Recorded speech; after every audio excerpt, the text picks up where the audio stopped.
Bonjour à tous, bonjour à toutes, j'espère que vous allez bien. Bienvenue sur ma chaîne Mango fait du tarot.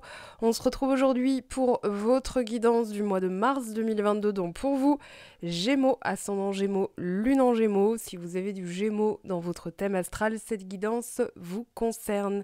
Alors avant de démarrer vraiment la lecture intuitive, je tenais à remercier chacune des personnes qui a pris le temps et l'énergie de m'envoyer un petit message en sachant que j'étais malade.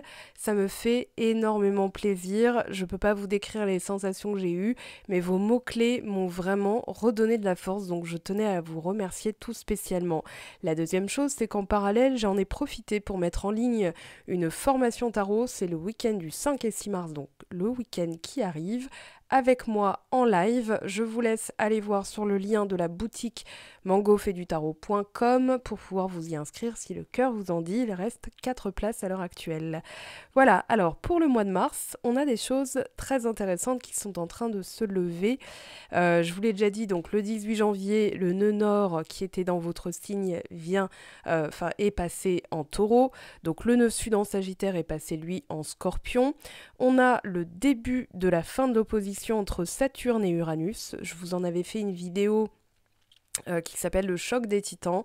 Donc allez voir sur la playlist à choix. Cette opposition, elle est énorme. C'est un carré. On parle de tension entre l'ancien et le nouveau, ce qui explique les crises qu'on a pu vivre. Alors crises existentielles, parce qu'à différents niveaux, pour différentes personnes, la crise ne va pas du tout être de la même manière. Donc ici, il y a vraiment l'idée que, à travers cette opposition, il y a eu des conflits, des crises internes, des crises externes, mais que là, on est en train de ressentir les effets de la fin de l'opposition qui sera réellement marquée en 2023. Le Soleil, la nouvelle lune, Jupiter et Neptune sont actuellement dans le signe des Poissons, donc signe mutable tout comme vous. Le 2 mars, on a donc cette nouvelle lune à 18h35 heure de Paris. On vous parle de méditer et de contempler. On vous dit aussi que à travers cette nouvelle lune, il y a l'expansion de réceptivité. Les poissons vont représenter tout ce qui est sensibilité, tout ce qui est connexion au monde supérieur. Donc notez bien vos rêves, notez bien les messages. Et puis on a le 18 mars, la pleine lune dans le signe de la Vierge, donc le 18 mars à 8h17 du matin, donc heure de Paris, et on vous dit vous êtes assez bon. Alors cette pleine lune va marquer surtout de l'organisation, s'occuper de soi. On voit un petit peu, là il y a tous les signes, voilà, il y a coupe, bâton, denier, épée. Donc il y a une forme de complétude. Je vous laisse aller voir l'outil complétude sur la boutique, mais en tout cas, ici, on voit qu'il y a du renouvellement, il y a de la fraîcheur. Valet de denier va nous parler d'un projet, et un projet sous de bonnes auspices, parce qu'il y a le soleil. Et on vous parle de communauté. Alors ça, c'est aussi important, puisque on a Mercure qui était rétrograde en Capricorne et qui là est passé en Verseau. Donc trêve de blabla, on met en marche les idées. Ici, roi d'épée, c'est vous. Vous êtes visionnaire, stratégique. En tout cas, il y a quelque chose de bien précis que vous avez dans la tête. Et ce qui va vous aider, justement, le 3 de coupe, le 4 de bâton, c'est la communauté. Donc ici, on vous dit, entourez-vous de personnes qui partagent les mêmes valeurs et idées que vous, mais ne délaissez pas pour autant celles qui nourrissent des perspectives différentes. Apprenez d'elles. Partagez ce qui vous touche du fond du cœur. Avec le temps, vous comprendrez que vous êtes entouré de gens qui vous nourrissent de joie et d'amour. Et pour l'affirmation, j'attire une communauté d'amis dont l'énergie magnifique résonne avec la mienne. Alors comme je l'ai dit pour les lions qui étaient aussi marqués par l'entourage, ce qui compte dans le voyage, dans la destination, c'est le trajet, mais c'est aussi les personnes qui nous entourent. Et ça va être déterminant. Vous avez la maison 9, la maison de la foi, et là vous avez la maison 10, la maison de l'ambition de la carrière. Alors la maison 10, pour en parler vite fait, c'est tout ce qui va être carrière professionnelle. On le voit avec le valet de denier. Le valet de denier qui peut représenter un projet ou une volonté de se former sur quelque chose pour expérimenter alors l'ambition, mais surtout, voilà, monter en gamme, je dirais au niveau de la carrière, au niveau de tout ce qui va être vie publique aussi, parce que tout le monde n'est pas dans une situation de travail, mais en tout cas, ça va être la posture qu'on veut prendre et surtout en vue de léguer pour le futur. Donc que ce soit la direction qu'on prend, et on le voit, hein, vous allez vers une paix intérieure avec le 8 de coupe pardon, et le 10 d'épée, il y a quelque chose qui se relâche, notamment, voilà, le sens de ma vie. Je vais en quête de quelque chose de significatif, je lâche l'affaire sur quelque chose qui ne me correspond plus et je marque vraiment ce côté ambitieux parce que j'ai quelque chose de bien précis en tête. Alors on va voir ce que vous avez hein, justement comme idée, mais là en tout cas avec la maison neuve, on vous dit qu'il est temps de considérer vos projets imminents en ayant une vision beaucoup plus large. On vous dit que avec la maison neuve, c'est le sort, la destinée, le karma qui entre en jeu, de même que tout ce qui peut être idée, philosophie, rythme de vie, voilà, il y a quelque chose qui est en train de se lever, en tout cas les obstacles qui sont levés, on voit des cartes très positives, alors avec le soleil encore plus, le 3 de coupe, le 4 de bâton, c'est l'enthousiasme, les amis, la communauté justement, ça peut être aussi quelque chose de partagé, de réciproque, mais voilà, il y a quelque chose de l'ordre de l'imminence. On a avec la maison neuve l'influence de Jupiter, et Jupiter c'est la planète de l'ouverture, de la chance et de l'expansion.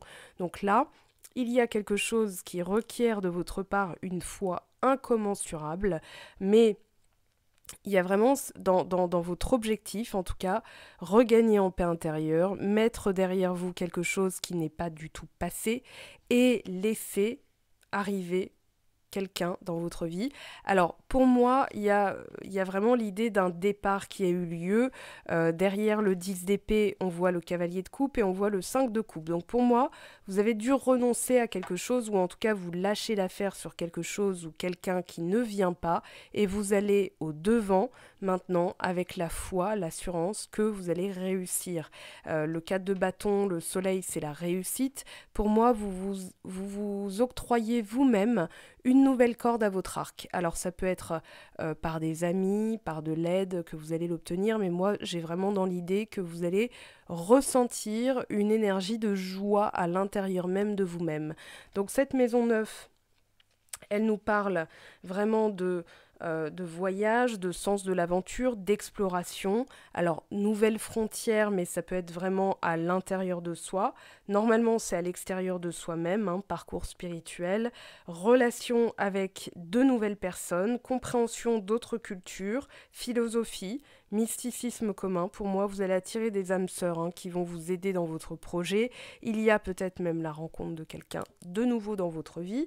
On vous parle de religion, de protection spirituelle, de prière et de demande de prière, la grâce, tout ce qui va représenter l'ancien monde, tout ce qui est édition, carte et aussi tableau de visualisation, parce que ça va vous aider justement à garder une vision claire et précise de ce que vous souhaitez. En tout cas, ici, on parle de divination, d'astrologie, de ressortir aussi transformé. Pour moi, il y a eu le renoncement de quelque chose qui vous a finalement permis, je suis désolée pour le son, je viens de bouger, qui vous a permis d'explorer de nouvelles voies et surtout de comprendre que vous étiez, euh, comment dire, roi en votre royaume, hein, avec la maison 10 et le roi, pardon, d'épée, on a vraiment cette idée de ok, moi il y a un moment donné où j'ai compris, il y a un moment donné où je reprends mon ambition et mon ambition elle se trouve aussi dans des choses beaucoup plus concrètes, beaucoup plus ancrées, voilà, ça c'est à long terme et c'est quelque chose qui s'installe pour du durable. Donc pour moi vous allez vous-même, de vous-même le chercher avec la maison 9, celle de la foi, c'est aussi je dirais l'exploration de quelque chose de plus libre, où vous avez les mains libres, vous êtes libre comme l'air en fait, parce que le 8 de coupe va sous-entendre que vous étiez attaché à une situation stérile. Alors le 3 de coupe, pour entrer dans le vif du sujet, solitude, pour moi c'est clair, ne restez pas seul, entourez-vous de bonnes personnes. La solitude, le besoin de solitude peut être salutaire, mais ici, j'ai l'impression qu'on vous dit, voilà, il y a entre la fin de l'opposition Saturne-Uranus, on a vraiment cette notion de retrouver de la joie, de la liberté. On a aussi, alors, un petit message. Il y a une conjonction aussi qui est en cours entre Vénus et Mars en Capricorne, ou Pluton, pardon, et Mars en Capricorne. Donc, on est en train de nettoyer certaines choses, vous êtes en train de libérer certaines choses, on manifeste plus de joie, on vient de passer un cap en fait important dans la libération des âmes, un puissant nettoyage qui a eu lieu ces 10 derniers jours. Alors à partir de la pleine lune en Lion, on l'a senti très fort, il y a eu du nettoyage plus, et on passe un nouveau cap, vraiment, dans cette libération. On vous dit aussi que là, ce qui va vous aider, c'est de vraiment bien vous entourer. Pour moi, alors, c'est tout simplement, on fait le tri, 22 communautés, 33, on a des nombres maîtres, donc pour moi, vous êtes en train de justement comprendre de grandes choses au niveau de votre entourage. L'arrivée de quelqu'un de nouveau ou bien d'accueillir, plus de, comment dire, de lâcher prise. L'as de coupe et le 8 de coupe, ça va être du lâcher prise, vraiment. Lâcher prise, pendant que ça se passe, eh bien, moi, ce que je peux contrôler, mes idées, mes envies, mes projets, mes pensées, mes actions, mes émotions, tout le reste ne dépend pas de moi, donc je lâche l'affaire quand il s'agit de lâcher l'affaire. Après, on a vraiment cette notion de carré qui se termine, et pendant ce carré, on a été tiraillé. Voilà, là ici on vous dit accueillez. Soyez en fait concentrés dans la réceptivité, parce que la réceptivité, ça va être la nouvelle lune en poisson qui va l'octroyer, on va dire ça comme ça, et cette nouvelle lune va vous permettre de focaliser sur de nouveaux projets tout en acceptant les situations telles qu'elles viennent. L'as de coupe, c'est vraiment, voilà, j'accueille. Tout simplement, je réceptionne, c'est le V de la coupe sacrée, donc c'est vraiment la réceptivité, le principe féminin actif. Et là, avec Focus, on vous dit que plus vous allez justement vous focaliser sur ce que vous avez ici et maintenant, plus vous serez dans l'acceptation de ce qui vous arrive ou de ce qui ne vous arrive pas. Et l'acceptation va induire forcément une accélération énergétique en termes de loi d'attraction, puisque vous êtes dans l'acceptation, la fluidité, et non pas la résistance et le blocage. Donc là, moi j'ai vraiment cette notion de concentration utile sur ce que vous avez ici et maintenant. Là, on a une aide. Alors, l'as de coupe peut nous parler d'une aide. Moi, j'ai en tête vraiment l'arrivée d'une nouvelle manière d'être, une nouvelle sensibilité, un nouveau sens des valeurs. Voilà, je me concentre sur ce que je peux faire ici et maintenant. Et puis, avec l'as de coupe, je réceptionne. J'ai quand même dans l'idée, mais on verra, ça c'est pour le sentimental, que là on a vraiment un nouvel amour et quelque chose qui s'inscrit sur du long terme. Comme si vous aviez renoncé à tout maîtriser, à tout contrôler. Alors ça peut être une relation qui ne donnera rien, qui ne donnait rien et que vous venez de comprendre que voilà, c'était plutôt faisandé comme odeur, voilà, ça sentait pas très bon. Et puis finalement, lâcher l'affaire, ça c'est ce que vous avez fait, vous a donné de la paix intérieure. On voit ici cette carte, patience, paix intérieure, tout ça c'est très serein comme énergie. En tout cas, à l'intérieur de vous, il y a une réponse qui a été trouvée. Le 8 de coupe, ok, ça ne donnera rien, je lâche l'affaire et je vais de moi-même chercher ma paix intérieure par mes pensées, mes actions, mes émotions. Je vous laisse aller voir sur le blog, vous avez plein d'outils, plein d'astuces. 4 de bâton, rencontre de quelqu'un qui est autant motivé que vous. Alors, principe de réciprocité, si vous voyez que le niveau d'intérêt d'une personne n'est pas équivalente, diminuez, on va dire, votre investissement, parce qu'il faut toujours que ce soit à part égale. Ici, en tout cas, alors on a le pardon, très intéressant. Il peut y avoir une demande de pardon de quelqu'un qui justement ne vous a pas traité comme vous le souhaitiez. Ici on a vraiment la joie, le pardon, donc quelque chose s'est libéré, vous accueillez ce qui vient et non plus ce qui n'y vient plus. Pour moi vous êtes dans la fin d'une attente, dans la fin de la solitude, vous vous entourez de personnes qui sont davantage enfin, comment dire, dans un groupe où vous allez vous sentir à votre place et vous allez vous sentir soutenu, aimé, écouté, etc. Et puis, vous allez en faire de même aussi, hein, parce que des fois, on n'en fait pas de même pour les autres. Là, pour moi, il y a un bon groupe d'amis qui va vous aider. On a le pardon, demande de pardon. Je retiens parce que je pense qu'il y a quand même, pour certains d'entre vous, euh, voilà, une relation qui n'a pas pu fonctionner. Vous avez dû renoncer à la personne et la personne peut-être revient pour vous demander pardon. Alors ça ne veut pas dire que la relation va se mettre en place ou se remettre en place. Ça, on le verra dans le sentimental, mais c'est surtout en guidance privée que je peux m'avancer là-dessus. Le soleil, le valet de denier, on a un nouveau départ. Alors, nouveau départ et vraiment garder en tête qu'il y a un projet de long terme. Voilà, quelque chose qui se met en place. Alors ça peut être une formation qui va vous permettre justement d'accéder à un statut euh, enfin un statut supérieur, pardon. J'ai la maison 10, hein, la maison de l'ambition de la carrière. Euh, oui, ça peut être une montée en compétences. Ça peut être un talent qui est mis à jour et qui vous permet d'engager un nouveau départ. Ça peut aussi parler d'une relation qui s'inscrit sur le long terme, qui vient d'arriver. Alors, qui vient d'arriver, c'est pas là tout de suite maintenant ou dès le 2 mars ou le 18 mars à la pleine lune. C'est vraiment quelque chose de récent, quelque chose qui vient de naître. Ok, sinon ça peut être oui, une relation déjà qui s'est déjà produite, pardon, je cherche mes mots, qui s'est déjà produite, qui s'est arrêtée et qui peut renaître. Vraiment, l'as de coupe, ça peut laisser ouvrir, enfin, ça laisse ouvert aux deux. Donc, le nouveau départ, le soleil, tout ça, c'est très bien engagé.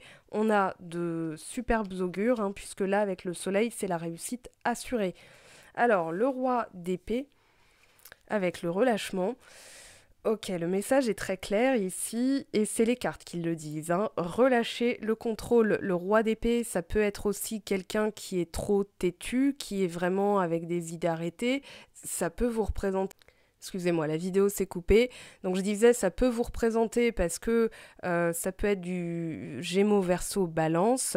Ici, on a un relâchement vraiment d'une forme de tension, une forme de contrôle. Il y a du lâcher-prise, hein. As de coupe, 8 de coupe et la carte relâchée va effectivement nous parler de la forme d'ambition, voilà, il faut que je maîtrise tout, il faut que je contrôle tout, ça on arrête, et on parlera de réussite et de récolte, de son pouvoir, à partir du moment où on est stratégique, je relâche quand il faut, je me focus quand il faut, puisque focus et relâchement, c'est antinomique, hein. Enfin, c'est vraiment deux forces opposées. Là, on vous dit, il y a une compréhension de l'ancien, du nouveau, une compréhension solitude et s'entourer, c'est pareil, hein, c'est paradoxal. Tout votre tirage est marqué par un paradoxe. Ici, je pardonne, je me remets avec quelqu'un, ou alors je m'entoure bien, mais je dois quand même pardonner quelqu'un qui m'aurait fait du mal. Voilà, ici, il y a l'idée de surfer sur les deux. Voilà, je sais quand me focaliser sur quelque chose, je sais quand relâcher sur quelque chose. Donc c'est en ça que vous devenez roi d'épée, parce que le roi d'épée, c'est quand même la réussite, l'ambition, la vision. Donc vous êtes visionnaire et vous savez très bien, pour moi, capter quand il faut relâcher, quand il faut se focaliser. Alors, le 4 de bâton, je vais le réinterroger parce qu'il m'intrigue légèrement pour vraiment voilà, avoir plus d'informations. Allez, 4 de bâton, s'il vous plaît. 7 d'épée, 8 de denier. On a l'idée de quelqu'un qui est parti comme un voleur, ou alors vous quittez une situation. Pour moi, avec le 4 de bâton, on a quand même la réciprocité. Je me demande s'il n'y a pas quelqu'un qui se dit, voilà, avec vous, en l'occurrence la personne qui regardait la vidéo, est-ce qu'il n'y a pas, il n'y avait pas quelque chose de plus et j'ai fait une grave erreur. Donc le 7 d'épée va nous dire, il se peut qu'il y ait quelqu'un qui vous demande pardon. Moi j'ai vraiment cette idée-là en tête. 8 de denier. Roi de coupe et soleil derrière quand même, hein, avec le valet de denier. Soleil, valet de denier, bon bah on les a déjà eus. Le roi de coupe, ça peut être une personne d'un signe d'eau.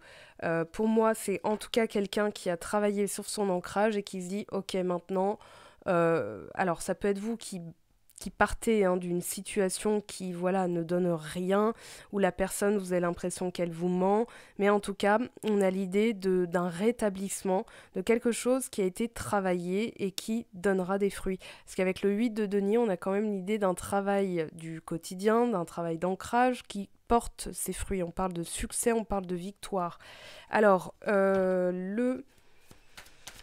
les guides, qu'est-ce qu'ils vous en disent? On a le 6 de denier, de la réciprocité, recevoir des dons sous forme d'argent, de temps ou d'efforts, nouvelles opportunités de carrière, rembourser des dettes. Pour moi, il y a vraiment la notion de valeur équivalente et j'ai l'impression que quelqu'un se rend compte quand même d'une erreur qui a été commise à votre égard et qui revient vous demander pardon d'être parti comme ça, de plus avoir donné de nouvelles. 9 de denier. Passer du temps seul, un travail autonome couronné de succès, il y a quelque chose qui est en train de se matérialiser, qui est en train de se manifester. 5 de denier, vous mettez derrière vous les inquiétudes relatives à l'argent, vous acceptez l'aide d'autrui, composé avec les incertitudes du travail autonome. Alors peut-être que vous vous lancez dans un travail plus autonome et que justement on vous dit entourez-vous de bonnes personnes, relâchez quand il faut, focalisez-vous quand il faut, comme il faut. Mais en tout cas, il y a vraiment la notion de relâchement, de soulagement même dans votre mois de mars. Donc c'est ce que je vous souhaite en tout cas. J'espère qu'on se retrouvera très vite pour la vidéo sentimentale. D'ici là, prenez bien soin de vous. N'hésitez pas encore une fois à retourner sur la boutique parce que je vais y mettre en ligne des petites choses. Vous le verrez très très vite. De toute façon, je communiquerai sur Instagram, sur Facebook. Sur Instagram, rendez-vous aussi pour le tirage, le mini tirage à choix de la nouvelle lune. Et on se retrouvera bien sûr en vidéo pour la nouvelle lune et le sentimental, je l'espère, cette semaine. Prenez bien soin de vous. Ciao, ciao!